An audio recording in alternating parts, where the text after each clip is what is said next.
Hi guys, আমরা বন্যা tour দিতে যাচ্ছি। সবাই আমাদেরকে ফলো করে ভিডিওতে বেশি বেশি লাইক দিবেন যেন আমরা লাখপতি হয়ে যাই।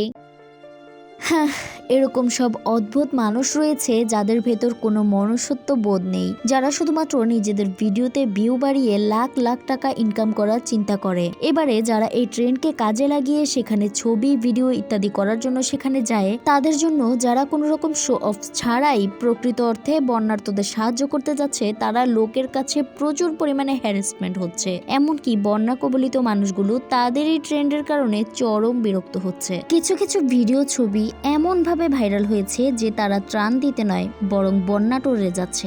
এবারে এই বন্যা ট্যুরের ভিডিও করা দেখে অনেকেই লজ্জায় ত্রাণ পর্যন্ত নিতে আসছে না, কারণ তাদের এটাই মনে হয় যেন তারা বন্যারতদের দান করতে এসেছে, সাহায্য নয়। এবার এরকমই একজন কন্টেন্ট ক্রিয়েটর মিরাজ আফ্রিদি প্রচুর ট্রোলের শিকার হয়েছেন, কারণ সেও চলে গেছে বন্যার্তদের সাহায্য করতে। এবং সবাই জানে যে মিরাজ আফ্রিদির জন্ম থেকেই দুইটা হাত নেই। এবারে লোকের প্রশ্ন, ইনি এখানে এসে কিভাবে সাহায্য করবে? তার তো নিজেরই দরকার 2-3 জন মানুষের সাহায্য।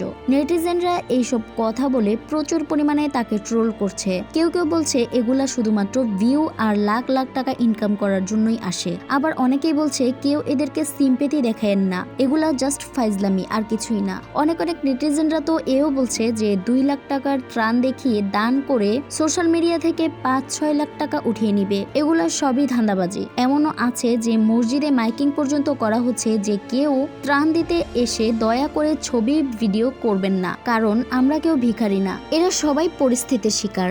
দেখেন, সাহায্য করা অন্যায় কোনো কাজ নয়, কিন্তু এই সাহায্যর নামে বেশি বেশি রিল ভিডিও বানানো, ছবি তোলা, এগুলা কিন্তু সত্যি অসামাজিক কাজ। সো দয়া করে এসব কাজ কখনো কেউ করবেন না। যদি সাহায্য করার হয় তাহলে মন মতো সাহায্য করুন, মন থেকে সাহায্য করুন, কিন্তু কেউ দুষ্টামি ফাজলামির জন্য সেখানে যাবেন না।